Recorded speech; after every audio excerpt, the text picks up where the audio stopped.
All right. Thank you very much for the introduction. Also, thank you very much to the organizers and especially Antrix for inviting me here. So I would like to talk about a thing which kind of took some time for me to work on over the last couple of months, and this is like how Ecovacs robots got hacked and what we can technically learn from it. An alternative title for that could be how to lose hundreds millions of dollars and screw 28 millions of users by missing an email. All right, so some information about me, if you happen to not know me. I'm a security researcher or also hardware hacker, and my primarily research field is like the wireless and embedded security and privacy. I'm basically interested in any kind of interesting devices, whatever is there, like smart locks, vacuum robots. I'm also calling myself a vacuum robot and IoT collector, so I think my collection is like in the hundreds now. I stopped counting my robots after 80, so there's like stacks and stacks of robots somewhere in storage. Also, I'm the recipient of the 5th cease and desist letter in history of DEF CON, when I was giving a talk about smart locks last DEF CON, so I think that's an achievement. And in regard to like the previous speakers, I write a lot of tools in PHP, so and Perl, to be fair, but I mean PHP works for me too. This work is also collaborative with Braylon, who can't be here because she had some work. She works for the Leviathan Security Group, and her main focus is application security and APIs. And hardware hacking is a personal research, so for both of us, it's kind of like a hobby. So, what are the goals of these talks? First, I would like to give you some ideas about security and privacy risks in IoT devices. You heard a lot of things also in the keynote that these devices are kind of like, maybe not the best secure things. I want to give you some idea about vacuum robot hacking, learn how Ecovacs got hacked. So I want to give you some background information which are not publicly known. And also give you some basic ideas how to find vulnerabilities and, how to report them, hopefully. So, some disclaimers first. We don't claim that any of the vendors we typically talk about use the sensors or cameras in the devices to spy on you, but in theory they could do it. And the other problem is that other people, like bad actors, could use them too. Many people or many vendors have actually very, very similar problems, so they were just kind of lucky that the press didn't kind of pick it up. And it's basically independent of size, origin, or market share. So it doesn't matter if it's a US company, like iRobot had their fair share of problems, Roborock, Dreamy, Xiaomi. In this particular case, Ecovacs basically got a little bit unlucky. And all the research which we do here is like private, so there's no sponsorship by companies or organizations, and any statements which I do are basically my own opinion, and I'm not representing any company here. Okay, so about this talk. This is basically a result of like 7 years of research and experiments. So these kind of things, they can go for quite a while. And it's basically a follow-up talk of previous talks. So there's a lot of things which I don't want to repeat. So there's like talks at DEF CON and CCC. If you want to know more about one particular vulnerability, you can just look at them. I don't want to waste your time here.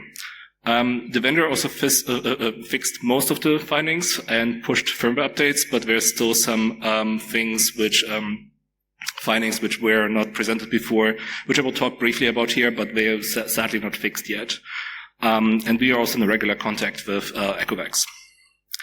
Okay, so what is the motivation of my work, or what is actually the motivation of this particular talk? So I'm basically a hardware hacker, so I would like to reverse engineer hardware, and I mean, over time my tools can get a little bit better. So traditionally I started with a screwdriver.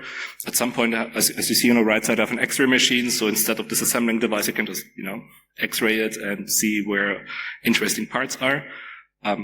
That said, if you ever build an X-ray machine yourself, you need to kind of be careful with shielding and stuff. Anyway, the other goal, the thing which we have is like we want to free devices from the cloud. And in some cases, we want to unlock features because some devices are kind of like, it's the same device, but they lock features behind, a paywall. So, we're kind of interested in that. And we want to find vulnerabilities. And, we look at vulnerabilities of many vendors and many models. And in the end of the day, one thing which would be nice is like to give a talk or give a workshop, because that kind of, is a win-win for everyone. So the question is like, well, why don't we trust IoT devices? Well, these devices are connected to your home network. The communication to the cloud is typically encrypted, so you don't really see what's going on, what goes to the cloud. And so there might be a lot of data and you have no idea what's going on. And from my own experience, I know that developing secure hardware and software is extremely hard. So if it's hard for me and hard for like many experts, then how likely is it that, you know, some robotic startup or like some company which exists for a couple of years has the knowledge to kind of secure this stuff? And in the past, we found vendors that they basically, you know, did a lot of shady behavior, like sending a lot of telemetry, you know, like for machine learning purposes, back to their country, like China or US. The other thing which was kind of interesting for us is like these devices become more and more powerful. So at some point we started to get cameras, and they have nowadays, like by default, basically all the vendors nowadays have microphones.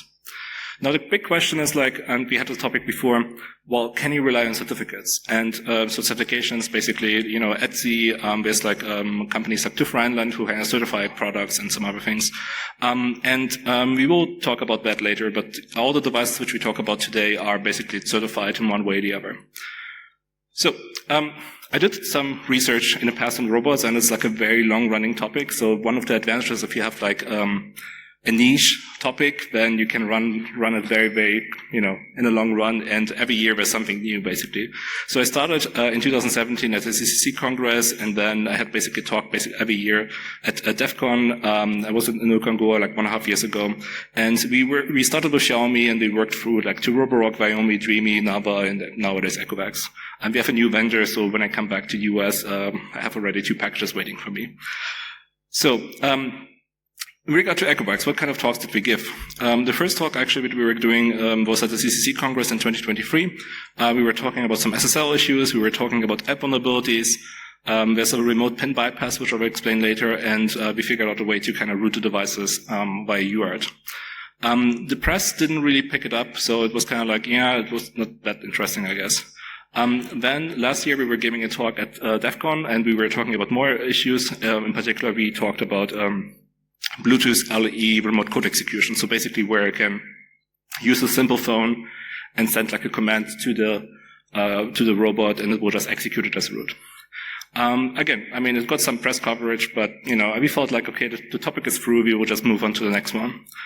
So then there was October 2024, and if you open YouTube and you see Linus Tech Tips talking about your research and like, you know, that they don't trust vacuums anymore, and some other YouTubers basically talking about like, you know, that the device you were doing research was hacked, that kind of becomes very interesting. The other thing is, you know, there was more and more press, you know, like Vice was talking about it, that vacuum robots got hacked and shouted racist slurs to their owners, and it kind of got around the world. And the other thing is, if you can figure out if a company has a problem, if you look at the stock price, and if you can correlate the stock price a little bit with like whenever you give talks. So you see, like, what happened, like exactly as soon as one of the articles was kind of released. Okay, so who is Ecovacs generally? So Ecovacs was actually founded in 1998, so it's quite like old company in regard to like IoT devices. And we were basically producing vacuum cleaners like as OEM products. At some point in 2007, they started to introduce their D-Bot vacuum robot model, and I think this was very, very close to the time where also iRobot kind of got like popular. In 2020, they had 17% market share, and we were second to iRobot, but nowadays it's probably like way, way higher after iRobot basically took a nosedive. And right now I think their market cap is $4 billion. While in contrast, if you think about iRobot, they are $250 million, so it's like way, way smaller. And Ecovacs claims that they have over 28 million customers. The types of devices which they produce are like basically vacuum robots, obviously, but also like air purifiers, lawn mowing robots. They have also a couple other sub-companies which are producing like kitchen appliances. They have like a lot of different other things too. One thing which is apparently important for them is they say that all their devices like are meeting Etsy's security certifications, and that their hardware and software was basically, you know, tested, and also that their mobile application was tested. And they kind of do that by every time you open the app, it basically says like, hey, we are compliant to Etsy and ISO 2700. So let's talk about our Ecovacs hacking journey. So generally, if you take a look at a device, as someone who's like doing reverse engineering, we kind of are interested in like what kind of components are involved in the whole thing. And so for the Ecovacs devices, or for generally many robots, what you have is like you have a Linux part, which is doing all the navigation, mapping, and connectivity. It then consists of like an SoC, there's like the bug interfaces, there's storage, there's obviously Wi-Fi or Bluetooth. And it has access to sensors like LiDAR, which is like a tower typically on a device, cameras and microphones. And on the other side, you have a component which is doing all the real-time operations, like, for example, the wheels. Every time you lift it up, you don't want to, let the robot drive down the stairs just because it kind of has a problem or something. So there's like a separate processor basically for that. And then obviously you have an app and you have the cloud itself. So as attackers, we are very interested in very particular things. So first we want to see what's on the storage. We want to see if there's any debug interfaces available. We are interested in communication from the device to the app, but also from the device to the cloud. And we are interested in looking with the communication between the app and the cloud itself. So my first kind of exposure to Ecovacs was in 2018, and I got like a device as a gift. And basically, the first thing which you do is like you disassemble it, you take a look at it. So I figured out, okay, it has a single core SoC, like an ARM chip, and 128 megabyte of RAM. I was able to dump the firmware from the flash. I figured out at some point where the UART and USB pins are. And I found some vulnerabilities like, there was some SSL issue. Basically, it was like sending data unencrypted, and the firmware was also unsigned. And back then I was not very good with like hardware reverse engineering, so it was kind of like very cheap methods, like, Raspberry Pi, like a UART adapter, like very cheap stuff, like less than $20 basically. One problem there was this hardware is extremely weak, so it's not really interesting to hack because, even if you're good to get root access, what are you going to do with a single core? This changed a little bit in 2022 when I got like at some point bored by the other companies like Roborock and Xiaomi, so I kind of went back to Ecovacs. And I figured out that the hardware became way better. So nowadays we have like a quad-core or octa-core CPUs. We have 2 gigabyte RAM. Sometimes for the lawnmowers we have like, I think 8 gigabyte, and we have flash and everything. And so I started to tear down the devices again, right? So the hardware is kind of interesting and cheap. So every time you have mass manufactured devices, they're kind of cheap. And I figured out they have the same issues which the old device had, which I had looked at back then in 2018. So still in 2022, we had SSL issues. We had unsigned firmware. You can compute the root password from a serial number. The firmware itself is unprotected, so you can modify it. And again, there's like an easy way for connecting to, the UART shell or like USB. So you just remove like a plastic cover basically. So it's super easy to root, and it's like literally I was kind of surprised like why didn't anyone do that before.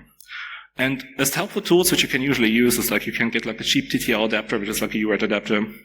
Get a cheap a flash reader. You can buy them for $20. If you have a Raspberry Pi, it can do both things. And one thing which we also do is typically we try to get from the SoC for the main processor like some kind of development board.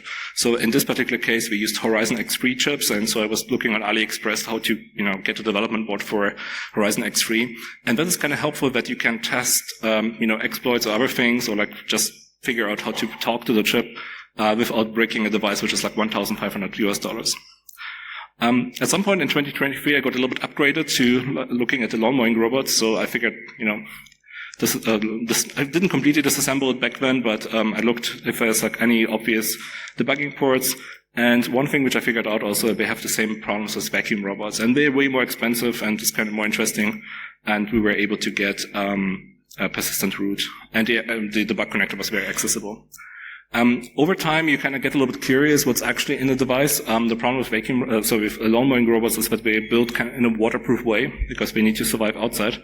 And if you ever run into the issue that you're curious, maybe this picture will kind of show you that it's maybe not a good idea to disassemble it.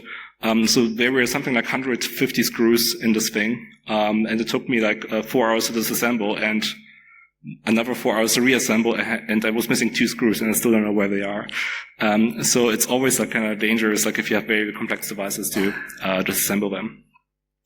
So what are the software problems of these devices? And in particular, I mean, like I mentioned, it didn't change that much between 2018 and now. Well, we have a lot of command injection attacks. So you can inject commands via credentials. You can just change URLs and inject things. You can manipulate the system with sound files, basically. We found a remote code execution where you can use your phone to basically take over a lawn mowing robot or a Dbot X2, which I have here. So there's a lot of things broken, and no one really looked at that. The other thing which we noticed is that the SSL is completely broken. Not only the robot doesn't check for SSL certificates, but also the app is not checking for SSL certificates. So basically, if you have an Ecovacs device, and you have the app on your phone, and you connect to public Wi-Fi, you're basically screwed, and you leak your OAuth token. And this was kind of surprising because, there's millions of users out there, and no one really ever looked into, hey, is this thing actually checking SSL certificates? If you ever want to do it in a more efficient way, there's a cool tool by Apo, which is called certmidem. I have the link in the bottom, in the footline. That thing basically does all the work for you, and if you go for the Google Play Store, or if you go for the Apple Play Store, you will find so many things, and it might pay you very well. I mean, at least it paid me in the past a lot. So this is this is a free advice for you. So in case you have time and, you want just to test some apps, you can do that. The other thing which we found were hard-coded secrets, and, the communication between the vacuum robots and the base stations looked also very suspicious. And this was another path, which is the one which is still not patched. More things which we found were obfuscations and XOR. So the people were kind of creative and said, like, yeah, okay, let's XOR like all the things, which is not really a protection. So if you're kind of, have time, then you can always reverse that. They figured out you can tamper with sound files. You can disable the audio warnings for the camera access. So typically, if you would access the camera of the robot, it would kind of give an audible alarm, but the camera is on, but you can just disable it with an empty file. And that's a very creative way to create the encryption keys for the firmware of the robot. And one thing you can see is they use like someone's email address just as a random string in the firmware generation. The other thing, if you go through like the firmware, you find out that we have machine learning models on there, and one of them it has the detection for like dog feces. So it's kind of interesting to kind of look at. So one of the main kind of vulnerabilities which we found was called the live video apocalypse, and basically what the problem was, you need to enter a PIN if you want to access the camera remotely. And so the PIN protection was basically implemented in the app, but not in the robot. And what happened is you had the client-based authentication and ACL enforcement. So basically your phone decided if the phone is allowed to access the camera of the robot, which is always a bad idea. So if you're drunk and you ask yourself if you're drunk enough to drive your car, it's always like a bad case. The other problem was also that the robot actually doesn't keep track of successful connections. So if someone compromised your robot, there was no way to prove it. And the other thing is also that the log files, basically of the access, relied also on the honesty of the app. So if you have a compromised app, then the app can just decide not to snitch on themselves. And all of that is super, super bad if you have the TLS issue, so basically where you don't check for SSL certificates and you leak OAuth tokens. So there's a lot of honor system aspects in the app, which also applies to many, many other things. So this was kind of bad, and client-based authentication is always bad. So if you ever see that in production, then you should kind of raise alarms. All right, and if you tamper the sound files, then you can, make it just as a silent bug, basically. I have a quick demo for that. Let's see if this works. So on the left side, we have burp suite. What burp suite is doing, it just like changes the reply from the robot if the PIN was correct or incorrect, and just tells the app that the PIN was kind of correct. So what we do here is like we will click on the video manager. We want to access the camera. We will enter a wrong PIN. You will see that we will be denied. Then we will tell the burp suite to just tell that the PIN is correct anyway, and in the second try we should have a picture. All right. So we try to access the camera. We enter an incorrect PIN. And it says like the PIN is incorrect. So then what we do, we go to a burp suite, enable the rule, which kind of just like says like it's always correct. Enter exactly the same wrong PIN, and it will happily connect in a second. And you can see Opal there. Opal is also a very famous dog, so this was one of the pictures which was published in a lot of media, like TechCrunch, Vice, and also in the Australian Sky News and stuff. So we were thinking okay, this is kind of bad, and before I talk, we should maybe report that. So we went to the Ecovacs website and we were looking okay, how can we report that? And that was just an email address. So there was no really collaborative bug bounty program. They kind of promised hey, we will acknowledge you, if you report bugs, and there will be a bulletin board, but we were never able to find a bulletin board. And they really never replied to a report. So we just, sent emails and, nothing ever came back then at least. And one thing which we noticed after our talks is that some of the bugs were fixed. So it doesn't mean necessarily that we weren't aware of the bugs, but maybe we just didn't want to talk to us back then. So we presented our findings at CCC. So basically we showed how to do the pin bypass. We didn't disclose a particular vulnerability which we have later, the BLE remote code execution. And it didn't also attract a lot of attention from the press. And one thing, like I mentioned before, we kind of silently patched the bugs, but it was actually insufficient, so you could just downgrade the app and, you could still exploit it. The other interesting thing is, and this is my feeling why we should have known, we got at CES the worst in-show award by the people of iFixit. And so that should have given them a suspicion that something is going on. So let's talk about the remote code execution, which is another bug which is really, really bad. So all newer robots and lawn mowing robots have BLE enabled in one way or the other. And the communication via the app and the robot is via the GET protocol, which is kind of a standard protocol for Bluetooth. The way how we do encryption of the payload is we use an AES key, which is something 1, 2, 3, 4, 5, 6, 7, 8 Ecovacs. And we just take the payload and, the input validation of that is not great. Actually, we don't do any input validation. Which is a little bit more worrisome because we basically say we have a super great camera in this thing, and we have also microphones. And of course we are certified, we have certification from TÜV Rheinland, so we are secure, so please trust us. Yeah, and I have also a demo for that. How this works is we have on the left side, we have a netcat listener for a reverse show. Then what we do is we send a payload over Bluetooth to a completely stock device, which is connected to our Wi-Fi. It has the original firmware on it. We didn't modify anything. And we will just send the payload and we will see what's going on there. Okay. And we use the standard NRF Connect app, which you can just download from the device. On your phone. So we send the payload. You see we got a connection back on the left side.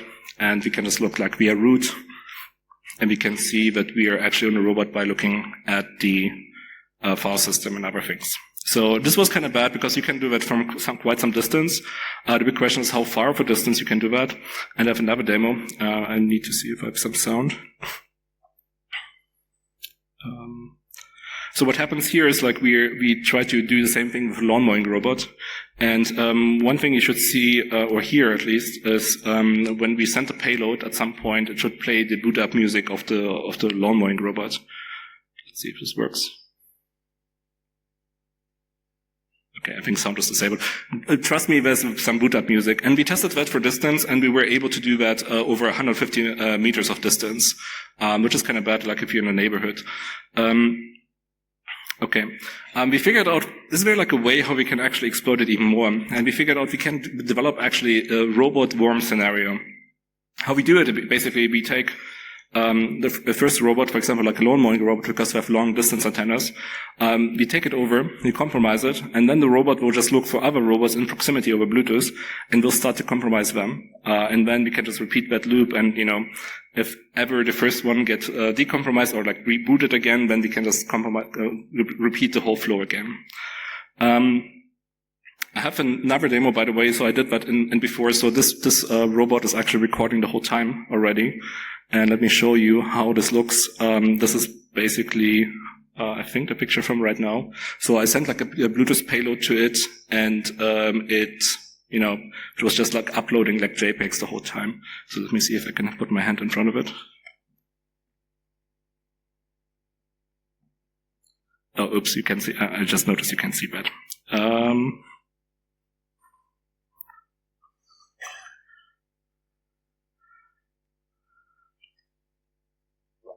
So this is like basically how the camera looks of a compromised robot. And if you wave, you should see you waving at some point. It is like 1 second delay because I'm kind of, it's not super great, but it's, good enough. All right. So,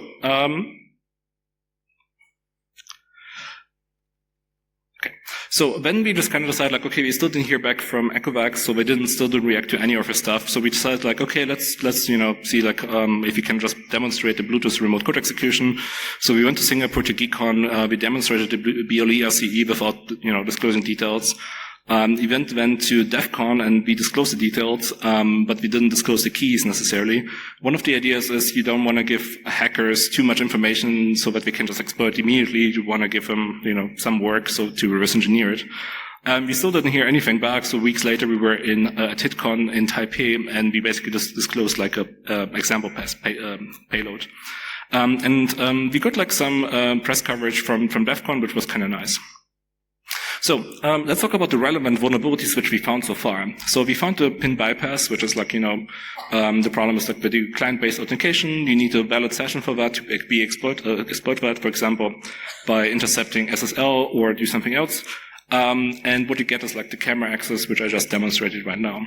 The other problem which we saw is a little bit more problematic is that the SSL verification is disabled in the app, so that, you can do man in the middle, you can get the user's authentication token, which gives you full access to a user's account. And the worst thing, in our opinion, was the BLE RCE, which allows you to basically take over the whole device remotely and potentially like with persistence, and it's basically a full compromise. And so category-wise, we thought like, okay, this is like, it's nice, but you need the account access for that. The SSL thing, that's a little bit more problematic, and this is like the worst. Back then, when we were doing all the research, we saw like this Reddit post at some point, that someone claimed in May, like this was before our DEF CON talk, but after our CCC talk, that someone claimed that their Ecovacs robot got hacked and someone was screaming like racist slurs to their kids. And we were like, oh, okay, this is like sounds like a little bit weird. And everyone was like, oh yeah, maybe your password is incorrect. Oh, do you have a video from that? Is that true? And so no one believed them. And there were like 4 or 5 posts like that. So we were like, okay, maybe we should take a look at that at some point. So let's talk about the press coverage. So our DEF CON talk got some press coverage. So TechCrunch kind of covered the talk. They reached out to Ecovacs for comment. I kind of got like a not so positive comment after that. They described the BLE RCE, but we were actually showing the picture of the PIN bypass, so the thing which I showed you before. And so they released an article which described one attack, which was the bad one, but they showed a picture of a different attack. The reaction of Ecovacs was kind of interesting. They said like, well, I mean, the flaws which were shown by us were extremely rare in typical user environments and require specialized hacking tools, a phone, and physical access to the device, which was not true, by the way. And they said like, yeah, therefore users can rest assured that we don't need to worry extensively about this. And to us personally, we said like, oh yeah, we overlooked your report. And this kind of got a little bit of backlash because people were like, what do you mean? This is like, we don't need to worry about that. And they kind of backpedaled 2 weeks later and they said like, okay, we will fix the bugs. And one of the first bugs which we saw was at the end of August 2024, where they fixed it for lawn mowing robots. The problem with lawn mowing robots is you can just grab them, steal them basically, read out the PIN from them, and just use them in your new home. And this is like $2,000 basically, which is just standing around outside. So then there was an ABC News feature in Australia, and it was published in October. And basically, it was a demonstration of the BLE RCE. And one thing which I showed you, the browser kind of thing right now with the camera, this was basically the same demo which we were doing. And that got also some press coverage. And I mean, the title was kind of nice, we hacked a vacuum robot and could watch it through the camera.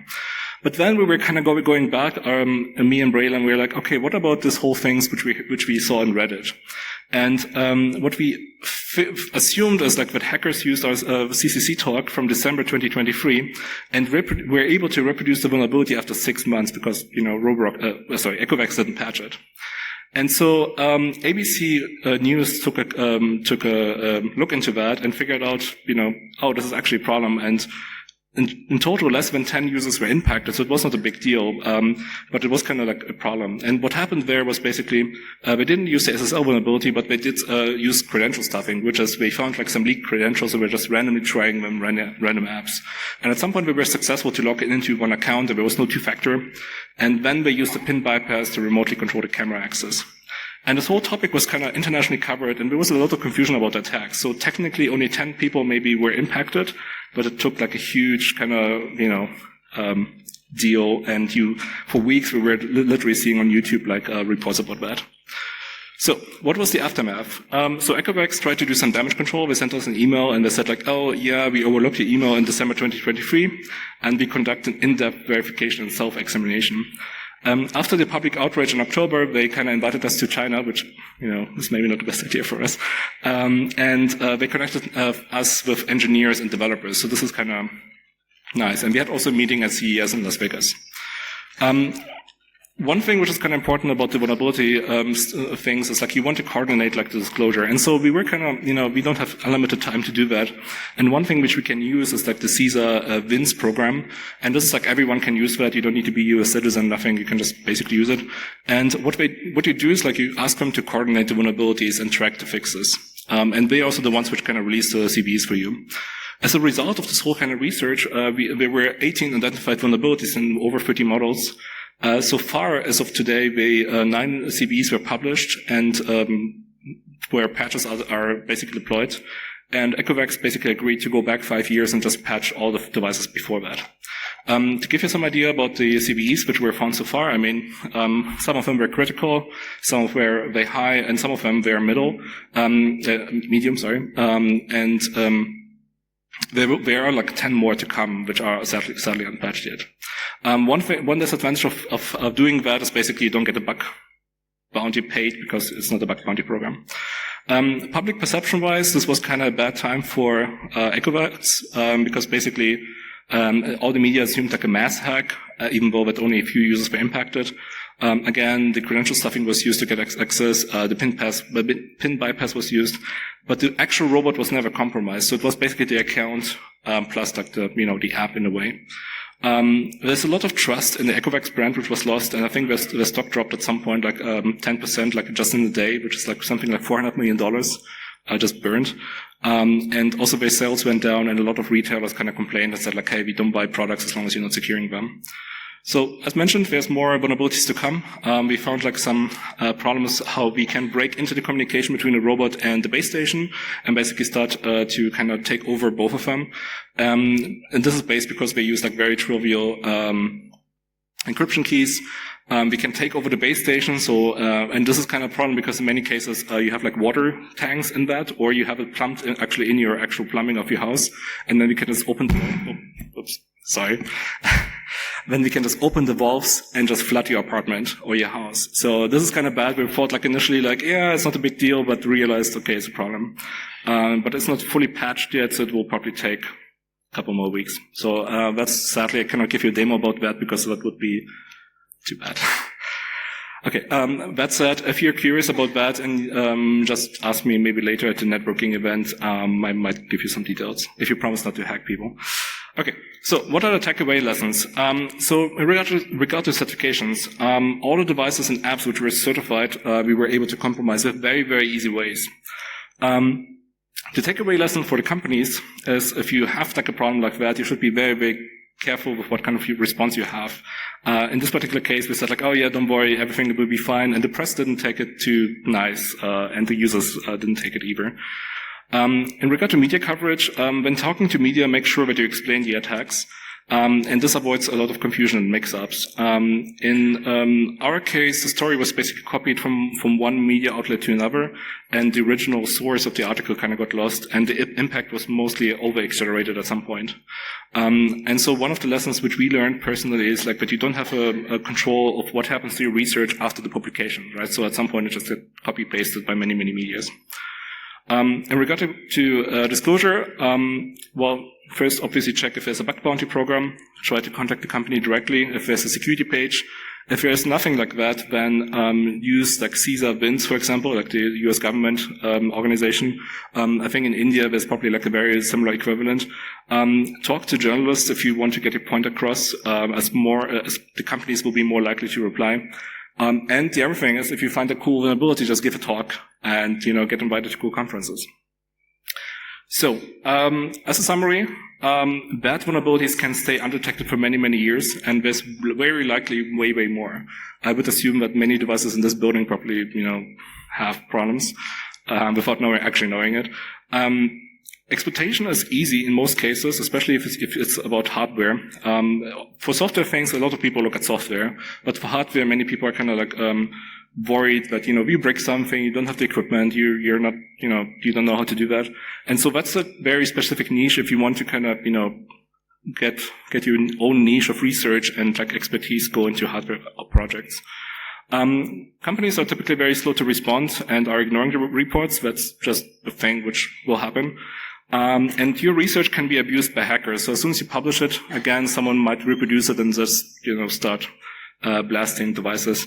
And press coverage, this was one of the main kind of things for myself, tends to be inaccurate. So just make sure that you talk to as many journalists as possible to kind of explain what the actual issue is. But of course, we try to kind of, blow it up a little bit. Right. Some acknowledgements. I want to thank Dani Wegemer, Chris Anderson, Sören Baye, Tim Starr, and Apo, who's I think not here. And if you have any questions, feel free to contact me. I will be around the next 2 days. Other than that, thank you very much for being here. And if there's any questions, I will be also here at the bottom. Thank you. We can take one question from audience if anyone wanted to ask. Anyone? Yeah.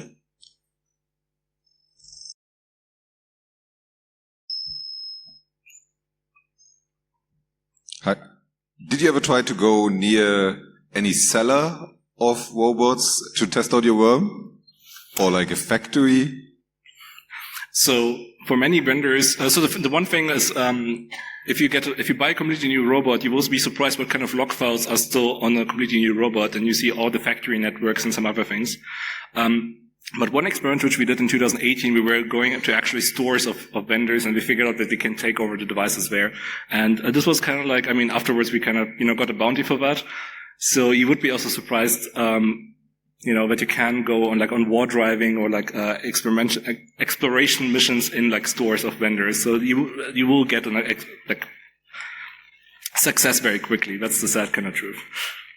Don't do it actually, probably. It's probably very illegal. So just, I didn't tell you to do it. Can take one more question. Hi, Dennis. Why did you choose only Ecovacs? I think there are multiple other robotics or other companies, maybe because of the user base, or is there any specific reason for Ecovacs?